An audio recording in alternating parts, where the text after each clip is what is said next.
The moment she kissed James under the chandelier, the crowd screamed. I blinked once and typed, "Congrats." The comment got buried under thousands of likes and heart emojis. I watched their lips press together on loop. Her hand rested on his chest, her eyes closed like she'd been waiting years for that moment. The video was shaky, probably filmed on someone's phone. You could hear laughter in the background, a toast, someone yelling, "Kiss again." Elena obliged without hesitation. It was forwarded to me by a co-worker with a simple text. "Isn't this your girlfriend?"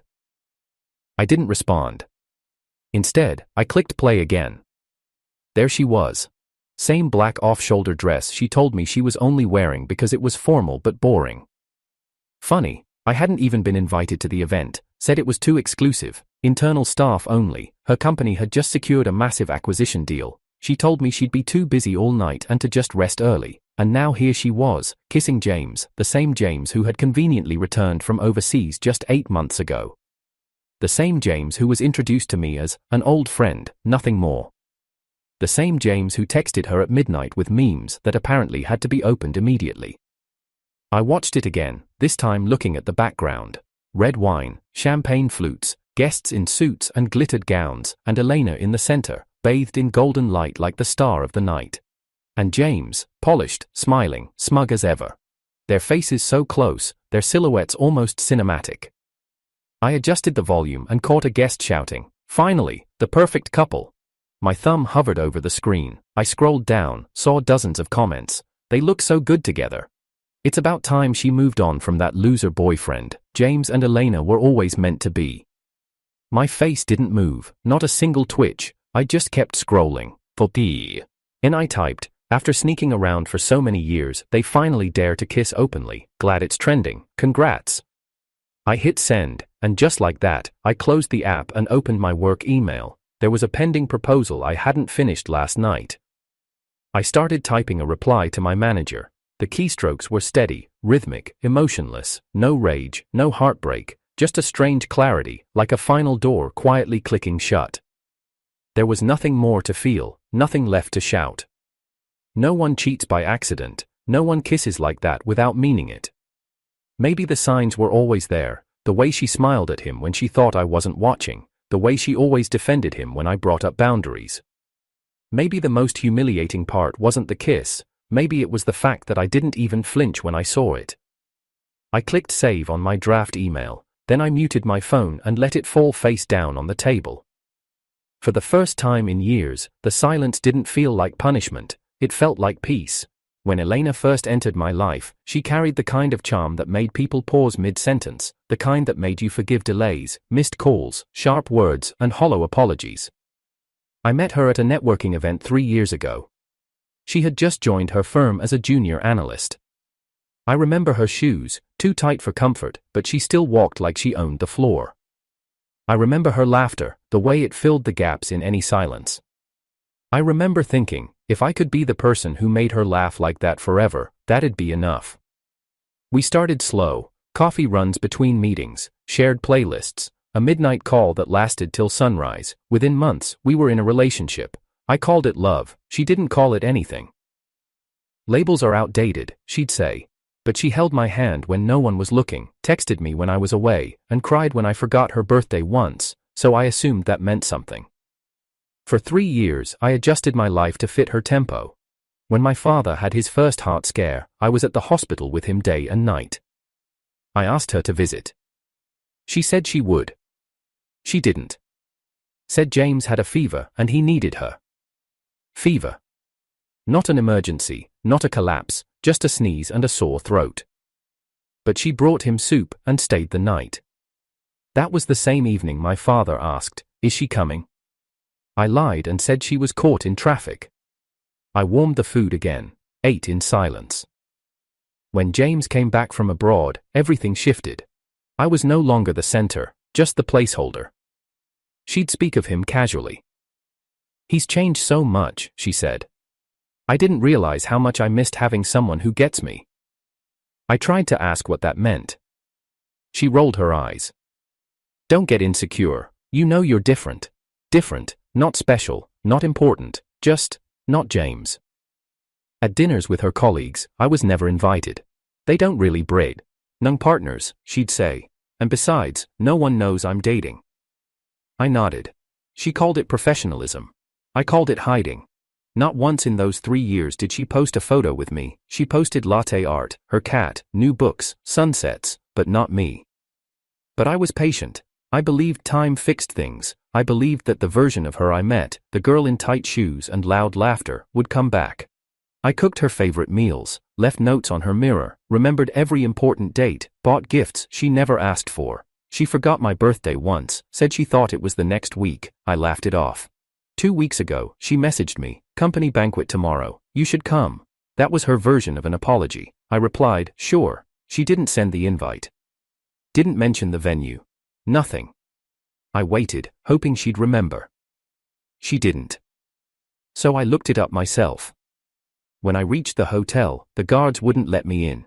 No name, no pass, no entry. I called her. No answer. I sent 3 messages. No reply.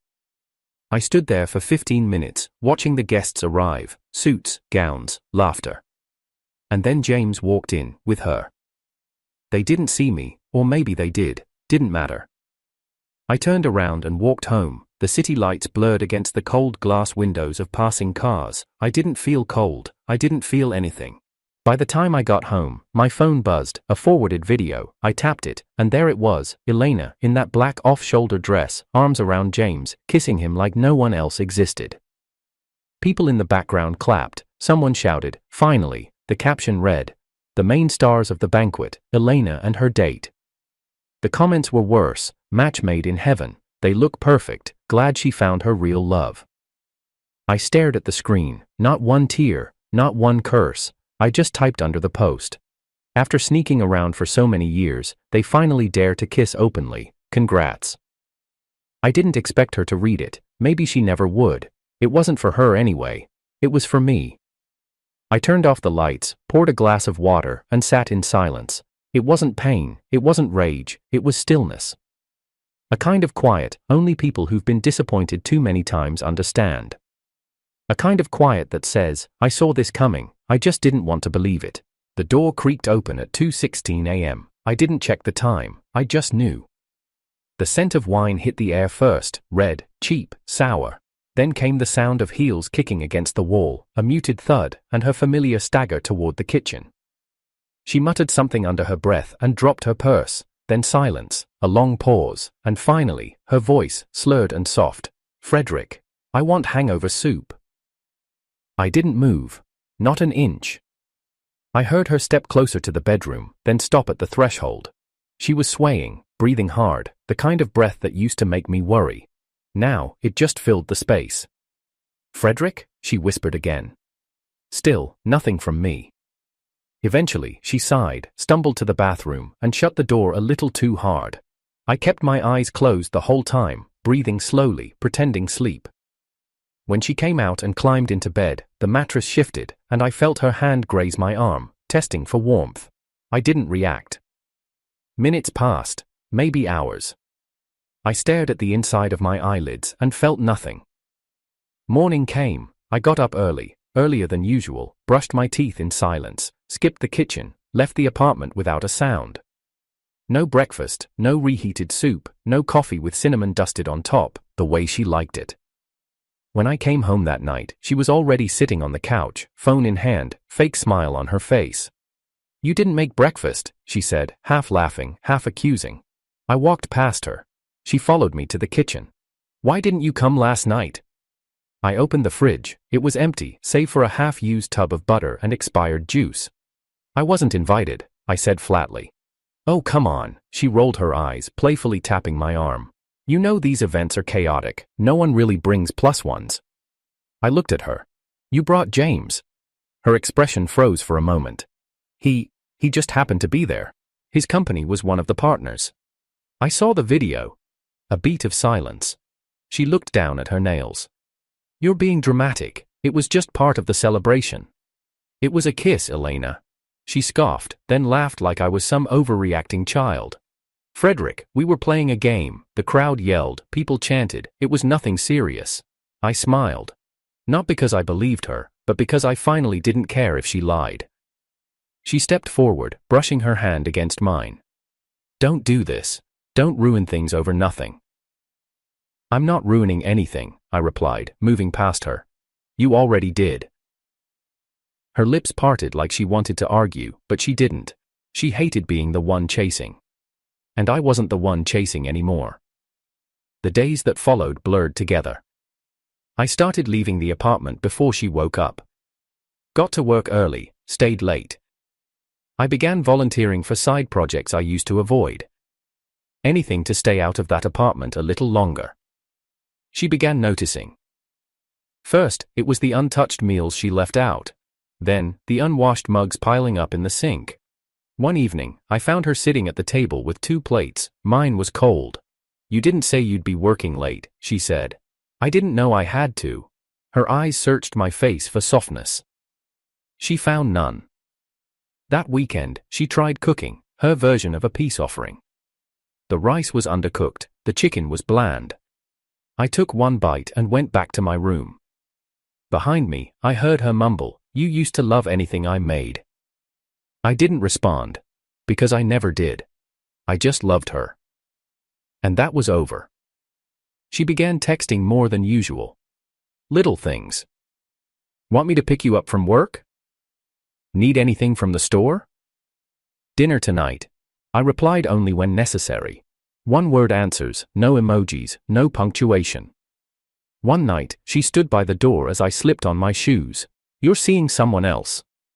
It wasn't a question. I looked up at her. Would that change anything? She didn't answer. She just watched me leave. For the first time since we moved in together, she started calling me during the day. I stopped picking up. I caught her watching me from the kitchen one morning, phone in her hand, trying to act casual. Her eyes followed me as I tied my tie. I caught her gaze in the reflection of the mirror. I smiled. Not warmly, just smiled. She flinched. Elena used to be good at control.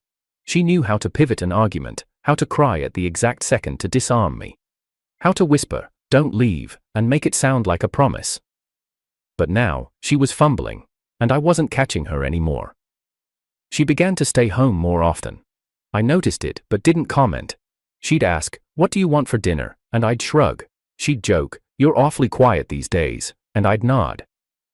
Once, she sat beside me on the couch, trying to rest her head on my shoulder. I shifted slightly, just enough for her to miss. She didn't try again. She started wearing the necklace I got her for our first anniversary. It had sat in the drawer untouched for over a year. Suddenly it was around her neck every morning, a silent reminder, or maybe a silent plea. Either way, it didn't matter. The necklace didn't glow the way it used to, neither did she. We spoke less, slept on opposite ends of the bed, ate separately. But there were no fights, no screaming, no dramatic goodbyes, just silence. One night, I caught her scrolling through her old photos on her phone. She had paused on a picture of us, me smiling, her half laughing, sunlight behind us. She quickly turned the screen off when she saw me watching. I turned back to my book. She didn't say a word. She didn't need to. She knew. I had changed. And this time, I wasn't coming back. I used to think love was supposed to hurt a little, that it was normal to bend, to wait, to give more than you got, as long as the person you loved stayed. Maybe that's what I mistook for strength, holding on when everything in me whispered to let go. There was a time I structured my entire life around Elena's convenience, waking up early so I could make her breakfast, skipping late meetings to be home before she was. Turning down a regional management offer because it involved relocation, and she said she wasn't ready to move. I told myself it was fine, that I had time, that I could always earn more, but you don't realize what you're giving up until you've already lost it. When my colleagues moved ahead, new titles, bigger paychecks, cross-department recognition, I clapped for them. I kept my head down, focused on my routines, on stability. I thought if I just stayed steady, love would return in the form I gave it. But I was building a home with someone who kept slipping the bricks out from underneath me. Now, I spend more time at the office than I do at home, voluntarily, and for the first time, it feels like a choice, not a punishment. There's a calm in paperwork, in deadlines, in clear expectations, no guessing what mood the spreadsheet is in, no deciphering passive-aggressive texts, no wondering who she's with when she's not home. I sit at my desk and sip coffee that's gone cold. I check the clock, not to see if she's texted, but to count how many more hours I can get done before the rest of the team arrives. Elena messaged me again today, then deleted it 2 minutes later. She's been doing that a lot, sending messages and pulling them back. I don't ask why, I don't care to know. Once, I would have obsessed over those unsent words. Tried to guess what she was going to say, maybe something soft, maybe something apologetic. Maybe just another manipulation wrapped in nostalgia. But now, I just swipe left and delete the entire chat thread. Silence is addictive when you've been starved of it for years. She came by the office this week, unannounced, told the front desk she had something for me, a lunchbox wrapped in one of the fabric napkins I bought from that overpriced store she liked. The receptionist looked confused handing it over. "Your wife?" she asked. "No," I said, "just someone who used to know me." Inside was overcooked pasta, her version of effort, a tiny note folded beside it. "Hope you're eating well, E." I left it in the break room fridge. Someone else can eat it. I'm not interested in forced redemption. Back when James had the flu, Elena made him chicken ginger soup, hand-squeezed orange juice, and even bought him silk pajamas so he could recover in comfort. When my dad came home from surgery, she said she didn't want to intrude. Told me she didn't feel close enough to visit. I had driven 3 hours just to pick her up when her mom had a flat tire, but my father's recovery wasn't worth the Uber ride. It's funny how clearly things come into focus once you stop making excuses for someone else. I used to reread our messages when we fought, scroll through our old photos, look for signs that she cared. I'd send long texts, explaining myself, opening my chest like an autopsy. She'd reply with, "K," or, "Stop overthinking." Now I don't scroll, I don't search, I don't even check her feed. For all I know, she could be posting poems about heartbreak or vacationing with James in Tuscany. It's no longer my concern. I grab lunch with my coworkers more often now, people I used to say no to because I had to be home just in case she wanted to eat together. She rarely did. Now, I try new restaurants, laugh louder, even drink on weekdays. Martha from HR asked me the other day if I'd always been this easy to talk to. I shrugged. I guess I just stopped being tired. The old me would have declined every invite, would have sat by the window, phone in hand, waiting for Elena's location to update, wondering if she was really at dinner with friends, or if James would be there again. Now, if she's with James, I hope the food's good. The man I was used to explain her behavior to everyone. She's just busy. She's stressed. She's not like this usually. But she was. I just didn't want to believe it. I saved for a ring once. A full year of cutting expenses, walking instead of Ubering, skipping out on the new phone just to buy something elegant. When I asked Elena what kind of rings she liked, she said, "Let's not rush, marriage isn't everything." A week later, she spent half our joint savings on a limited edition watch, for James. It was a thank you gift, she explained. He helped me close a big deal. When I raised an eyebrow, she laughed. "Don't be petty." I wasn't being petty, I was being erased. Now, I'm slowly rebuilding, piece by piece. Promotion reviews are coming up next quarter. I'm leading 2 cross-functional projects. My name is finally being mentioned in rooms I used to only dream about, not because I fought for it, but because I stopped fighting for someone else's approval. I'm growing into someone I like waking up as. I still go home, but it's no longer my sanctuary, it's a transition space. A place to sleep, to shower, to plan my next move. The air between Elena and me is stretched thin. She's trying harder now, texts, dinner attempts, even wearing that old perfume I once loved. But nothing lands. Because I'm not the same man she met. I used to flinch when she raised her voice. Now I blink. I used to explain myself. Now I let silence answer for me. I used to wait. Now I walk. The other night, she asked if I wanted to watch something together. "We haven't in a while," she said, sitting too close on the couch. "I've got a report to finish," I told her, picking up my laptop. Her smile faltered. She stared at the screen a little longer than necessary. You used to care about us. I did, I said. Too much. She didn't reply, just stood up and walked to the bedroom. I typed slowly, pausing between lines. There was no pain in my chest, no urge to run after her, just space, just peace. And for the first time in years, that was enough. At 6:01 p.m., my phone buzzed. I'm outside, I'll drop you home. I hadn't asked her to come, I hadn't mentioned my car was in for repairs, but somehow, she knew, or guessed. That used to impress me. Now, it only made me suspicious of how closely she was watching. I slung my laptop bag over my shoulder, wrapped up the last email, and took the elevator down. When I stepped out of the building, the parking lot was empty. No Elena. Another buzz. Where are you? I've been waiting for 10 minutes. I looked around. Only a few cars, none familiar. I called her. I'm literally outside. What's taking you so long? She snapped. I don't see you, I said calmly. She sighed. I'm parked in front of Panda Tower, same place as always. I smiled, the kind of smile that doesn't reach the eyes. Panda Tower isn't my building, I said. That's James's office. The silence on the other end said everything. She had defaulted to his building, not mine, not the place I've worked at for 5 years, not the place I moved to so I could be closer to her. Just like muscle memory, her instincts led her to him. My hand tightened around the phone, then I said, I'll take the subway, don't bother. Wait, Frederick, I ended the call. The first time I'd ever done that to her. And it felt good. When I got home, she was already there, sitting on the couch like she hadn't mistaken every part of me for someone else hours ago. Hey, she said gently, standing. I tried to surprise you. I must have mixed up the buildings in my mind. I walked past her, placing my keys in the bowl near the door. You didn't mix anything, I replied. You just remember his world better than mine. She followed me to the kitchen as I pulled out a single chicken breast and some leftover vegetables. I was thinking we could watch that new crime doc tonight, she said carefully. I even bought popcorn. I started slicing cirouette. Lently, one plate, one fork. She watched, lips pressed together. You're only cooking for yourself? I nodded. I don't want to waste food. Her breath hitched. She stood frozen for a moment, then turned away. Later, I heard her crying in the bedroom.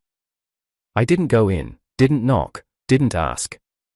The soup I didn't make for her had already been made for someone else years ago. The next few days were quiet. She didn't say much, just lingered more than usual, stared at me longer when I left the house late like she was waiting for me to say something. I didn't. Then on Sunday, I found her at my parents' front door. She was holding flowers, wearing that sky blue dress she knew my mom liked. Her makeup was softer, her posture delicate, almost childlike. Auntie, she said brightly. Uncle, it's been too long. My mother blinked, surprised. My father gave a polite nod. They invited her in. She sat with them like it was something she'd always done. Smiling, attentive, asking questions about my dad's health. I watched from the hallway for a moment, detached. Her laugh echoed off the walls. My mom was already softening, my father, harder to read. When they left the room to grab the dessert Elena had brought, I stepped in. She turned toward me like she'd won something. Elena, I said quietly, you've never been here before. She looked down. I know, that's why I wanted to come. I was stupid before, I just wanted to fix things. I stared at her. You remember when my father was in the hospital and asked to see you? Her smile faded. You said you'd be in the way, said you weren't family. She swallowed. But James had a sore throat that day, I continued. And you made soup, you stayed over. That was different, Frederick. I didn't know how serious it was with your dad. No, I said, you just didn't care enough to find out. Her voice cracked. I'm here now, I brought gifts, I'm trying to show I care. I nodded slowly. Right, now that I'm slipping away. Please don't say that, she whispered, stepping closer. I took a step back.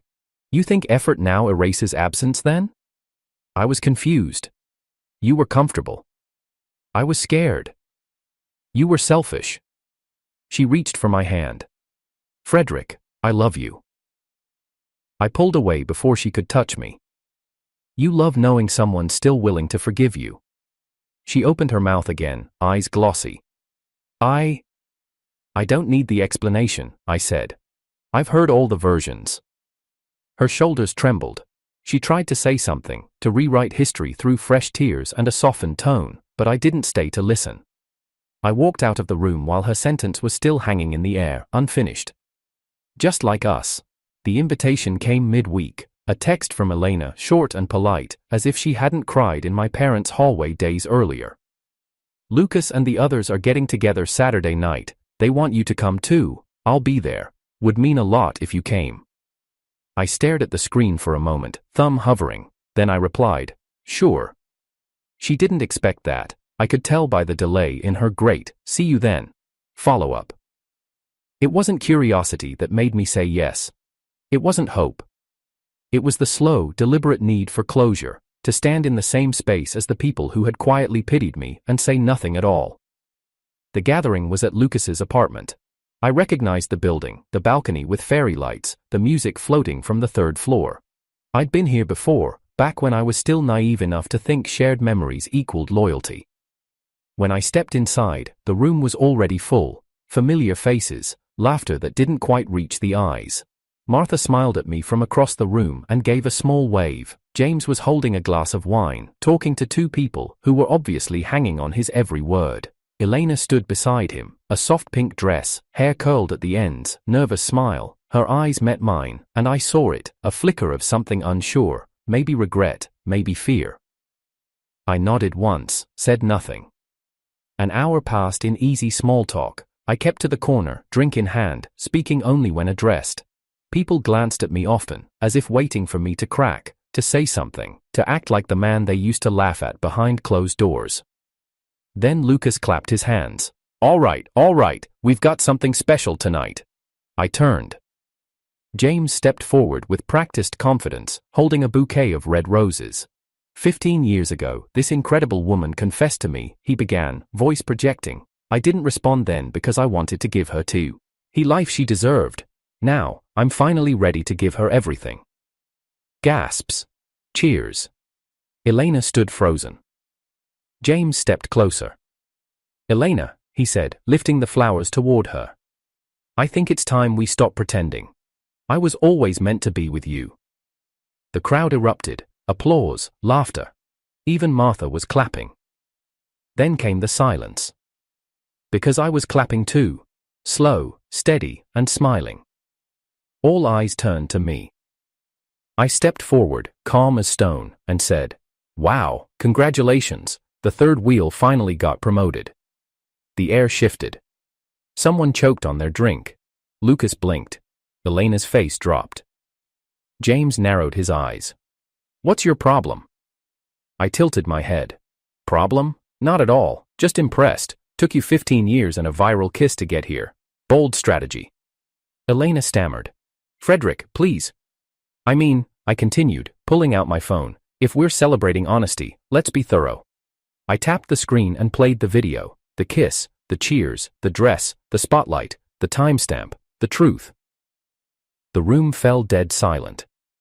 Elena turned pale. James stiffened. That was out of context. Oh? I raised an eyebrow. So context is the issue, not the act itself. Elena stepped forward, panicked. Frederick, I didn't want it to happen like that. I didn't plan. I held up a hand. You kissed him. You didn't flinch, you smiled, and then you lied, over and over. I didn't lie, she whispered, voice cracking. I was confused. No, I said. You were convenient. Martha interjected, stepping in defensively. Okay, that's enough. She's trying, Frederick. You can't humiliate her like this. I turned to her, calm. You stood by every time she erased me from this group. Every time I wasn't invited, every time she needed James more than me, and you said nothing. She looked away. James stepped forward now, jaw tight. She doesn't need to explain herself to you. You clearly weren't enough. That's not her fault. I smiled. The room waited for me to explode, for the scene to boil, for me to break, scream, cry. But I didn't. I just slipped the phone back into my pocket and turned to Elena. I'll be late tonight, work is calling. She blinked. You're leaving? Of course. I nodded toward the roses still dangling from James's hand. Your evening's just getting started. Frederick, wait, but I was already at the door, and I didn't look back. Not even once. The sound of the lock clicking behind me felt like a door closing on a version of myself I no longer needed. The man who once begged for her love had left the room long before I did. 3 months passed, seasons shifted, promotions were announced, my name was at the top of the list. I didn't tell anyone, not my colleagues, not my parents, not Elena. The offer came with an overseas relocation, double the pay, company apartment, leadership role. A clear step forward, I signed the contract the same day and booked a one-way ticket. The next morning, Elena left another lunchbox at the office front desk, same napkin wrap, same note inside, take care of yourself, E. I handed it to the new intern. You can have it, I said. I already ate. Sometimes I saw her waiting across the street, standing beside a lamppost, pretending to scroll through her phone. Her hair would be tucked neatly behind her ear. That old anxious habit. I'd seen it hundreds of times before arguments. She never crossed the street. I never waved.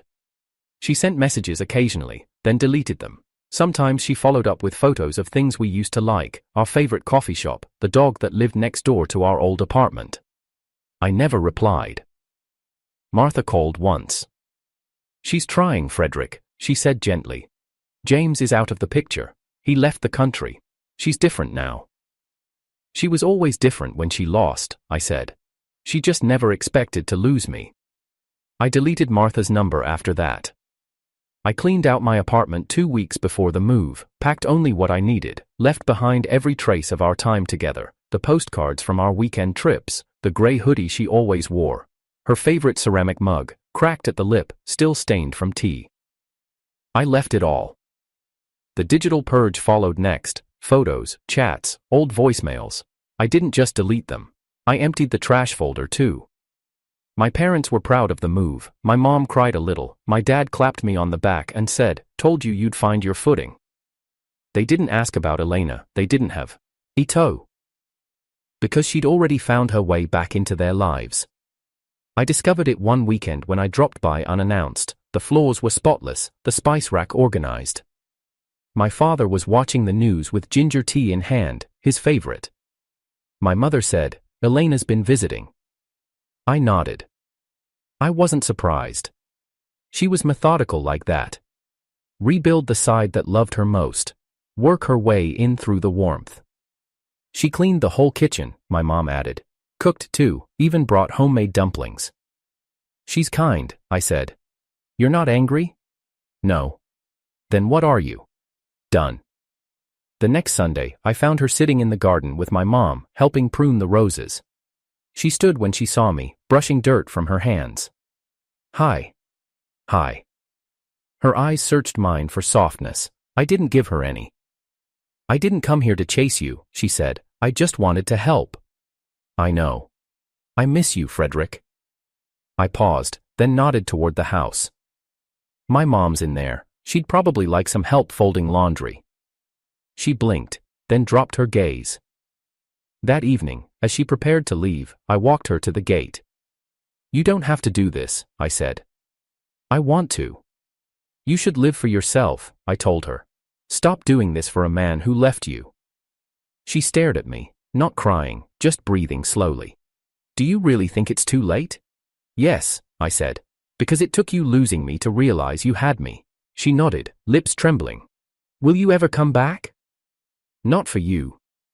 She turned away, walked down the sidewalk. I didn't watch her disappear. The night before my flight, I stayed with my parents, packed light, just one suitcase and a carry-on. At breakfast, my mom handed me a tiffin for the plane. There's no home-cooked food abroad, she said, forcing a smile. She insisted on walking me out to the car. Call me when you land, she said. Even if it's late. I will. Then, just before I stepped inside, her phone buzzed, a video call from my father. I glanced at the screen. In the background, near the window, stood Elena.